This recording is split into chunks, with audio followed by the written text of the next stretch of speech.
nos caminhos desse rio, muita história pra contar. Navegar nessa canoa é ter o mundo pra se entranhar. Cada canto esconde um conto, cada homem e mulher tem a fé, a força e a história pra contar pra quem quiser.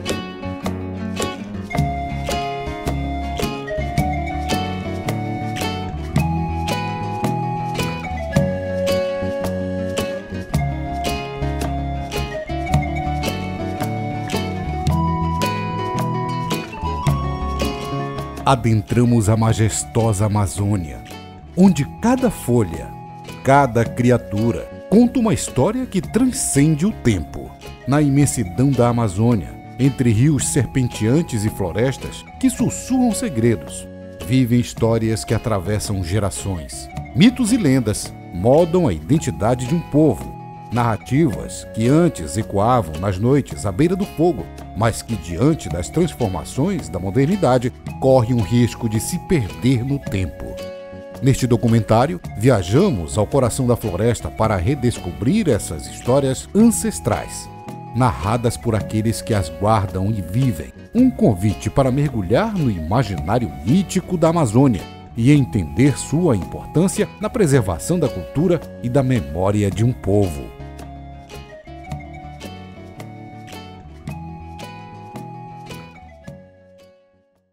Ah, meus filhos, juntem-se mais perto e ouçam com atenção, porque hoje eu vou contar uma história que atravessou o tempo. Levada pelo vento que sopra nas florestas e pelas águas dos rios que nunca param de correr. O meu pai cansou de contar história aí de criança que sumia. Meu pai contava uma história para nós de uma criança que com 12 anos e passou não sei quantos dias na mata aí. Quando voltou não tinha mais onde colocar espinho nos pés e ele andava por todo canto, não sentia. A pessoa com seu senso bom, com sua mente funcionando de boa, não vai andar com um monte de espinho no pé. Aí depois que acharam, foi um sacrifício para tirar aquele monte de espinho do pé da criança. Vamos dizer assim, para o povo da cidade, isso aí isso é verdade mesmo. O povo da cidade tem que botar na mente isso aí, que isso aí é realidade. Porque é uma coisa que a gente já viu. Tem um primo que sumiu aí também na mata aí, né? E foi meio esquisito. Aliás, três primos que eu tenho, 2 sumiu aí que foi preciso botar gente para procurar, né? Outro passou uma noite e um dia e uma noite aí. A gente estava em casa, o pai dele tinha ido trabalhar, né? Aí a gente estava em casa, tudinho aí, ele de manhã, ele tomou café. Aí ele disse, mãe, eu vou dar uma volta no mato, ver se eu mato alguma coisa. Aí eu fui e falei assim, tá, meu filho. Aí ele pegou, chamou os cachorros e foi, né? Aí foi, aí demorou, o pai dele chegou. Aí nada dele aparecer, aí foi quando os cachorros dele apareceu, né? Os cachorros dele apareceram, já foi entrando direto pra dentro de casa, se escondeu debaixo da cama. Ficou ali metido, aí a gente brigar com os cachorros pra tirar ele debaixo da cama, né? Pra sair pra fora, ele não saía. Não saía de jeito nenhum, os cachorros debaixo da cama. Aí todos com medo, não tem? Com medo, aí nós começamos a ficar preocupados, porque o cachorro apareceu e ele não. Aí nós íamos pensar, né, que podia ser jacaré, cobra, que tivesse pegado ele. Aí, e nada, e foi chegando a parte das 5 horas, 6 horas. Aí nada, aí meu marido começou a chamar as vizinhanças, né, para ajudar a procurar, para dar uma volta no mato. Aí o pessoal se reuniram, aí foram dar uma volta no mato, esse meu tio também que já faleceu, ele também foi, sei que aquele monte para mata, e nada de encontrar, e voltaram. Aí eu bati o desespero, né? Eu como mãe bati o desespero, o pai dele também. Aí o pessoal já começava a ficar desesperado. Não, foi bicho, quem sabe ele não pegou a canoa, foi pro lago e para lá a canoa alagou. A gente pensava assim, né? Não pensava que era isso.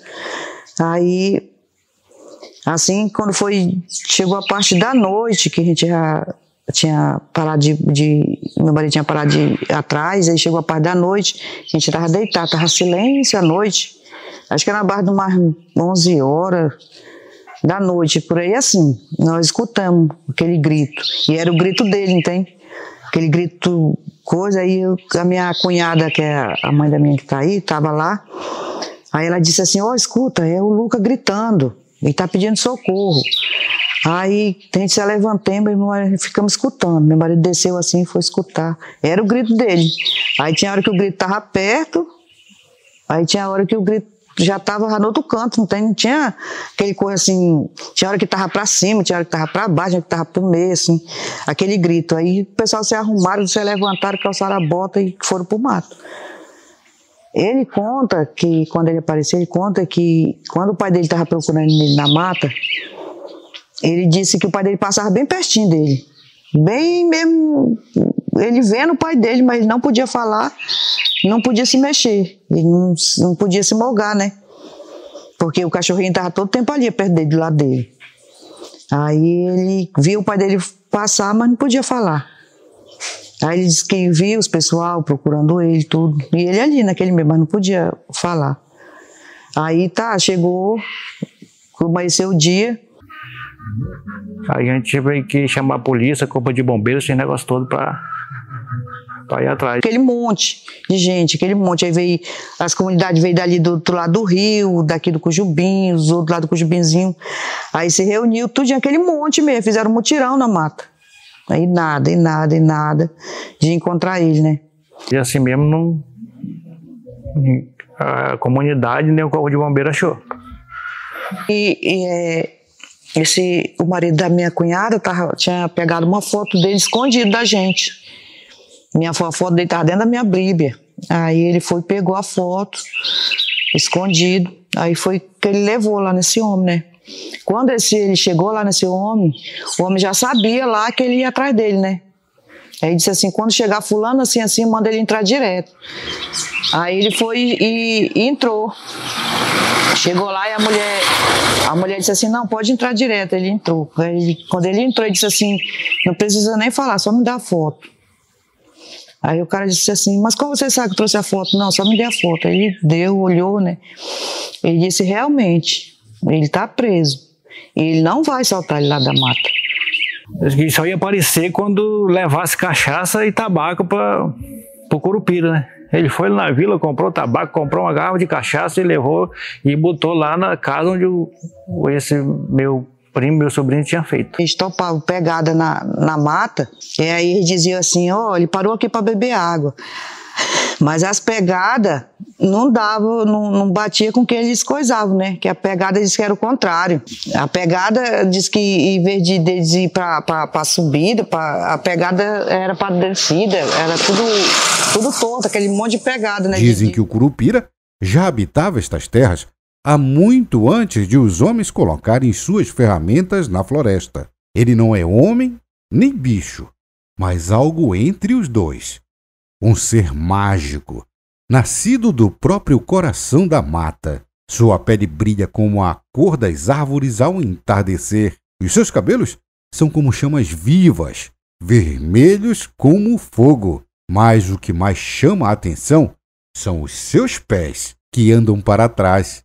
Ah, sim, é um truque que ele usa para enganar quem tenta caçá-lo ou invadir o seu território. Essa mata ele conhecia tudo, meu irmão, né? Conhecia tudo. E andou revirando por todo canto e não achava. Aí ele contou para nós que quando ele andava, ele sentia algo atrás dele. Parece que alguém... Só que a segunda lenda fala que a gente não pode, se ver alguma coisa, sentir alguma coisa atrás da gente, a gente não pode olhar, né? A gente não pode olhar. O que ele fazia? Ele passava pelos pés de cipó, cortava um pedação de cipó grande, né? Que os mais velhos ensinaram já isso para ele, ensinado. Aí ele trançava o cipó, enrolava tudinho bem enroladinho, amarrava, dava um monte de nó, aí jogava para trás das costas dele. Aí ele ia embora. Aí aquilo que ele sentia que estava atrás dele, ele parava. Ele continuava a caminhada dele atrás desse rapaz que estava perdido aí. E aí, bom pedaço que ele andava, demorava de novo ele sentia a pessoa atrás dele, né? Aí, segundo o que ele falou, que aquele cipó que ele trançava ali era a pessoa que estava atrás dele lá parar e ficar desenrolando. E aí, durante esse, ele ia ganhando tempo para ir procurar o rapaz que estava perdido. O Curupira é tanto guardião quanto juiz. Ele não tolera os que desrespeitam as florestas, caçadores que matam por ganância, madeireiros que cortam árvores sem piedade. Todos sentem sua fúria. E não pensem que ele usa a força bruta. O Curupira é mestre das ilusões. Dizem que com um assovio agudo ele pode fazer um homem mais valente perder-se para sempre na mata. Outros contam que ele aparece em formas diferentes, como um animal ou mesmo uma criança. Tinha um cachorro que acompanhava ele, um cachorrinho preto. O cachorrinho preto acompanhava ele, onde ele ia, o cachorro ia atrás e ficou acompanhando ele. Aí o povo acha que esse cachorro que era o negócio do Curupira, que estava manipulando ele, guardando ele de alguma coisa. Mas nem sempre o Curupira é cruel. Há quem diga que ele é justo. Aqueles que respeitam a natureza, que caçam apenas para se alimentar e agradecem pela vida que tomaram. Esses podem até receber sua proteção. Há histórias de viajantes que, perdidos na floresta, encontraram abrigo e segurança sob a vigia do Curupira. Aí acharam a casinha, diz que a casinha foi feita todinha. Diz que foi feita com uns coisas que é cheio de espinho. As folhas da coisa é cheio de espinho, né? Aí disse, rapaz, ele fez a casa. Olha aqui a casa. Diz que a casinha coberta, tirada a forquilha. E foram procurar esses pau que ele tinha cortado e não acharam. Não acharam um cipó, não acharam um pau cortado, não acharam uma palha cortada. Ele é duro sim, mas também é sábio. Essa história não é só uma lenda, meus filhos. O Curupira é mais do que um mito. Ele é o espírito da floresta, o grito dos animais, o sussurro das árvores ao vento. É um aviso, um lembrete de que a natureza é viva e merece respeito. Por isso, quando entrarem na mata, andem com cuidado. Tratem-na como se fosse sua própria casa. E se ouvirem um assovio que parece vir de todos os lados, lembrem-se, pode ser o Curupira e ele estará observando vocês.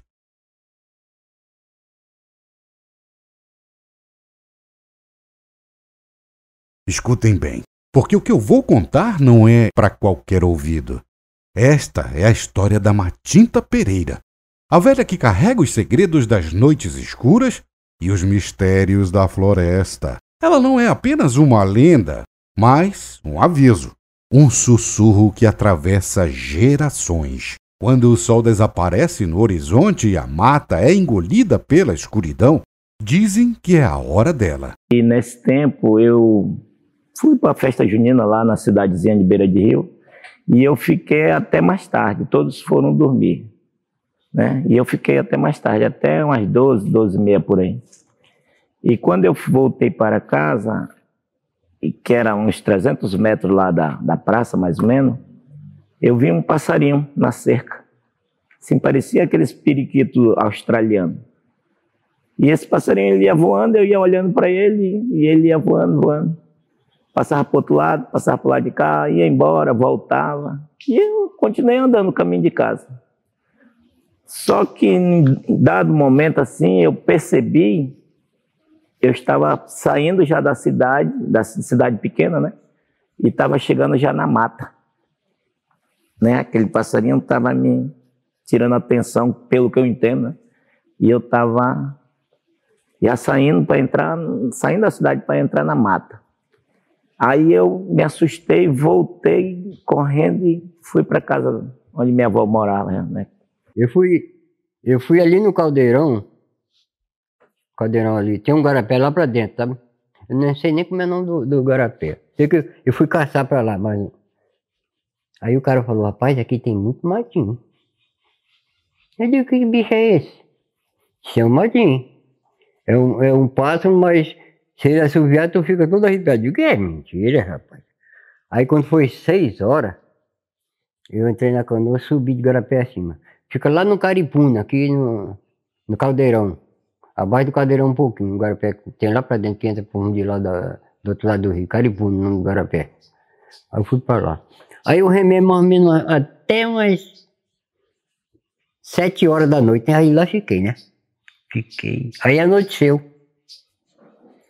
Aí eu vim de lá pra cá, noite umas 9h30 por aí.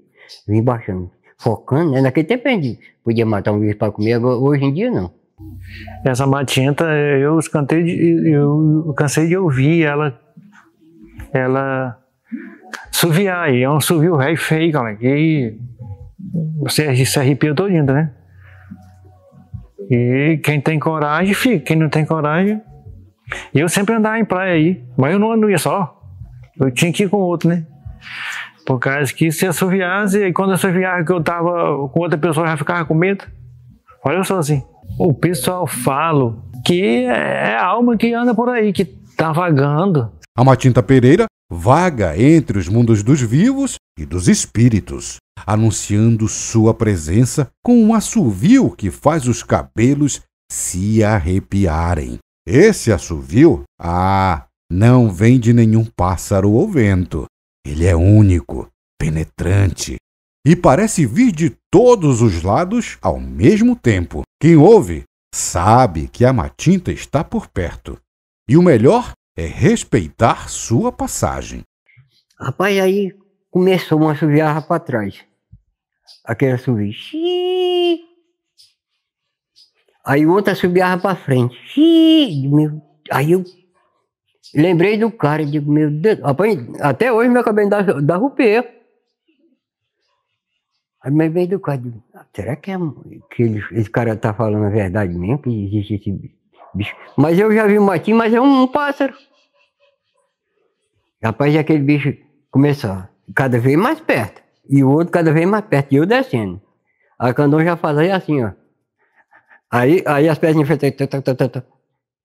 Tu acredita que foi até na boca do garapé?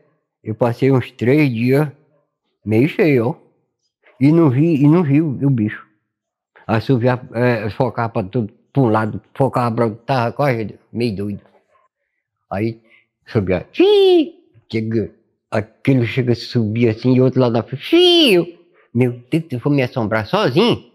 Aí tinha que cruzar o rio para outro lado, onde estava esse colega meu, né, que morava para lá. A Matinta é descrita como uma velha curvada, de rosto enrugado, olhar penetrante e voz rouca. Mas dizem que ela não é apenas o que aparenta. Alguns acreditam que ela pode se transformar em pássaros da noite, como o curió ou o bacurau, voando sobre as casas, espiando e testando o respeito dos humanos para com o desconhecido. Então eu fiquei tão assim assustado, perturbado, que eu escutava coisa assim, fiquei, né? E parecia que tinha um pinto, um piano por debaixo da assoalho, aquele pinto não deixava dormir, eu perturbado e rezava e aquele negócio todo. E o senhor lá da casa, lá que era irmão da minha avó, ele foi e disse que pegou o pinto e botou embaixo de uma bacia e botou um peso em cima. Que se o pinto fosse um negócio macumba, essas coisas, encantado, ele não amanheceria lá embaixo. Se fosse normal, ele amanhecia. Então, eu não dormia a noite toda. Quando foi de manhã que eu lembrei desse negócio do pinto, já não estava mais, a bacia estava virada, eu perguntava, mas não sei o que aconteceu. Mas cuidado, porque a Matinta Pereira não vem apenas para observar. Quando ela bate a porta, seja em forma humana ou em espírito, ela pede algo. Um pedaço de fumo, um pouco de café ou até uma simples atenção. E aí, meus filhos, é que está a prova. Se lhes negarem o que ela pede, podem esperar. Dizem que a matinta não esquece uma afronta. Ela pode lançar pragas, trazer doenças ou fazer com que alguém se perca na mata para nunca mais voltar. O que diz a lenda, minha avó, ela era descendente de índia, ela disse que o matinta pereira é um pássaro que ele encanta as pessoas e faz elas se perderem no mato. Mas nem tudo nela é castigo. Para os que a tratam com respeito, a matinta pode ser generosa. Há histórias de pessoas que, ajudando a velha, foram recompensadas com proteção e até mesmo com a cura para algum mal. Agora, ouçam bem este detalhe. Quando a matinta sente que está perto de partir deste mundo, ela procura alguém para herdar o seu fardo, sua maldição ou o seu dom, como alguns acreditam. Ao sentir a morte se aproximar, ela pergunta: quem quer? Quem quer? E quem responder, seja por coragem ou descuido, herdará a sua sina, tornando-se a próxima matinta pereira. Essa lenda, meus filhos, não é um conto para assustar. É um lembrete da importância do respeito. Respeito pelos mais velhos, pelos mistérios da noite e pela força invisível que habita a natureza. A matinta pereira é um reflexo do que damos ao mundo. Se oferecemos bondade, ela devolve bondade. Mas se damos desprezo, aí ela se torna a sombra que nunca abandona. Então, quando a noite cair e vocês ouvirem aquele assovio cortando o silêncio, lembre-se desta história. Tratem tudo e todos com respeito, porque, quem sabe, pode ser a matinta pereira passando, ou talvez esperando por vocês.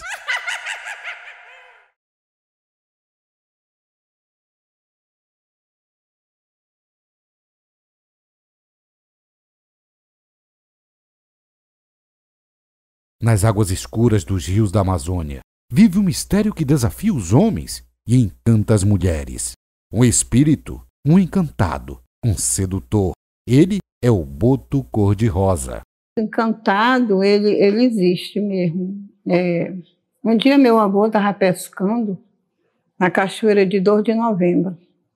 Essa cachoeira ela fica dentro do Rio Machado, em 2 de Novembro.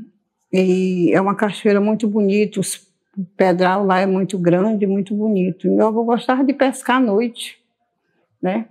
E então, eu chamei meu irmão, falei, mano, vamos atrás do meu avô estava demorando, né? Aí nós saímos atrás do meu avô. Meu avô pescava quase a noite toda, chegava à madrugada em casa. Aí eu fui, mas meu irmão atrás do meu avô. E era noite de luar, o luar estava igual um dia. Aí quando nós chegamos perto onde quase meu avô estava, a zoada da cachoeira, né, noite de luar, aí eu vi com meu irmão aquele monte de gente, tinha bem uns 5 homens mais ou menos, e umas 3 mulheres.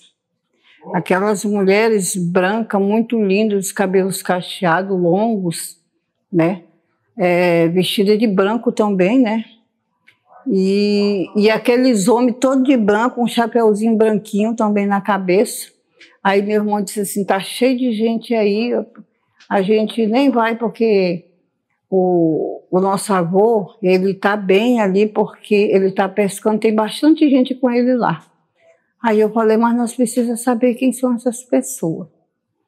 Aí ele disse, então vamos chegar mais perto, só que nós vamos se esconder de trás da pedra. Eu falei, é mesmo, então vamos se esconder. Aí nós se escondemos de trás da pedra. Aí aquelas pessoas conversavam, faziam sinal, aí andava para lá, andava para cá, aí pulava assim, perto assim de onde estava a água descendo. Aí teve uma hora que meu irmão foi pular, de onde nós estávamos, para uma outra pedra. Aí ele tropeçou, fez zoada, né? Na hora que ele tropeçou, que ele fez zoada, aí aqueles homens, tudinho, um atrás do outro, fazia tchum, tchum, tchum, tchum, tchum, tchum, tchum, tchum, tchum, sumiu tudinho. E aquelas mulheres também, tudo junto com eles, sumiram tudinho na água, desapareceram. Dizem os mais velhos que nas noites de festa, quando a lua se reflete nas águas como um espelho mágico, o boto sai do rio. Mas ele não vem como um peixe, não. Ele se transforma em um homem alto, bonito, de fala mansa e sorriso sedutor. Sempre bem vestido e com um chapéu cobrindo a cabeça, porque mesmo na forma humana, ele não consegue esconder o segredo, um pequeno orifício no alto da cabeça, uma lembrança de que ele pertence às águas. Esse homem misterioso não chega para qualquer um. Ele aparece nas festas ribeirinhas. Ele sai naquele horário, ele sai onde tem as festas, nas beiras do rio, né? Nas comunidades, né? Que sempre eles fazem as festas, como assim acontece em Conceição, em Nazaré, São Carlos, né? E tem aquelas festas, né? Aí, quando é meia-noite, antes de meia-noite, eles vão embora. Eles saem, vêm, dançam.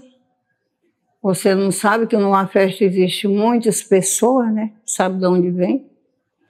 Só que, assim, é diferente porque eles usam roupa branca. Eles nunca mudam de roupa. A roupa é branca, o chapéu é branco, o sapato branco, todo de branco, todo. E eles não tiram o chapéu por nada. Dança é diferente, né, das pessoas que estão dançando, eles dançam diferente. E muitas vezes também, acontece também, deles, quando eles se agradam muito de uma moça, eles levam junto, a moça junto com eles. Eles levam junto com eles. Então, já aconteceu várias meninas ter desaparecido nas festas, nas comunidades. Sempre encantando as moças mais bonitas. Ai, como ele dança! Conduz com leveza, fala com doçura, faz promessas que parecem verdadeiras. Nenhuma mulher resiste ao seu olhar profundo, como um rio ao anoitecer. Mas cuidado! Quando a festa acaba e a madrugada anuncia o nascer do sol, ele desaparece sem deixar rastro, voltando para as águas onde nasceu. Muitas moças, iludidas pelo encanto do boto, acabam apaixonadas. Algumas desaparecem, levadas pelo chamado do rio. Outras descobrem mais tarde que carregam um filho sem pai, uma criança marcada pelo mistério do boto. E os mais antigos? Esses sabem. Quando uma moça aparece grávida, sem explicar quem é o pai, logo dizem, foi o boto. Uma moça, era muito linda essa moça. E ela era difícil sair de casa de dia. Ela só saía para as festas à noite. Aí quando foi um dia, ela desapareceu, essa moça. Foi para a festa e não voltou para casa. Então contaram que disse que o boto levou ela, né? Aí depois, passado uma semana mais ou menos, ela apareceu de volta. Essa moça voltou para casa. Só que ela voltou grávida. Aí as pessoas começaram a comentar, né, que ela estava com o boto tinha levado e coisa e tal, e outras pessoas não acreditavam, diziam, isso é verdade, isso é lenda, isso não acontece, coisa e tal. Aí, quando foi para ela ganhar a criança, ela ganhou a criança dentro de uma canoa, né? Caiu essa criança dentro da canoa e teve uma mulher que viu, uma senhora que viu. E na mesma hora que ela ganhou essa criança, ela desapareceu com a canoa e a criança foi embora de vez. E passado o tempo, ela aparecia, essa moça, sentada na beira do rio, onde ela tinha desaparecido com a criança no braço. Só que os pescadores viam, né, e se aproximavam dela, né, para falar com ela. Só que quando chegava próximo dela, ela entrava na água e desaparecia. Mas nem tudo no boto é só encanto e sedução. Há quem diga que ele não é apenas um amante errante, mas um espírito que pune os homens ruins, aqueles que maltratam as mulheres, que desrespeitam os encantos da natureza, podem ser enganados por ele. Dizem que já houve pescadores que desafiaram, duvidaram de sua existência e foram tragados pelas águas profundas sem nunca mais voltar.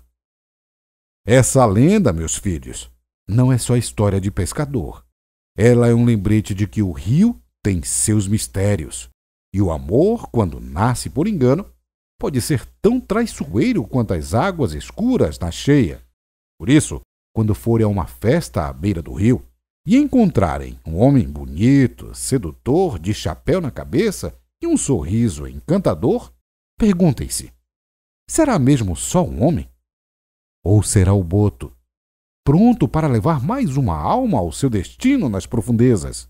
Mas essa, meus filhos, é apenas uma história. Ou talvez não. Afinal, o boto continua nadando por aí, esperando a próxima lua cheia para sair em busca de um novo amor. Tem um bicho visagento que aparece no terreiro, tem o rezador, tem o santo catingueiro, tem a cobra grande que aparece no arrombado, tem cuiá de caridade pra espantar o mal olhado, tem um boto sonso que aparece nos festejos pra fazer as moças liberarem seus desejos.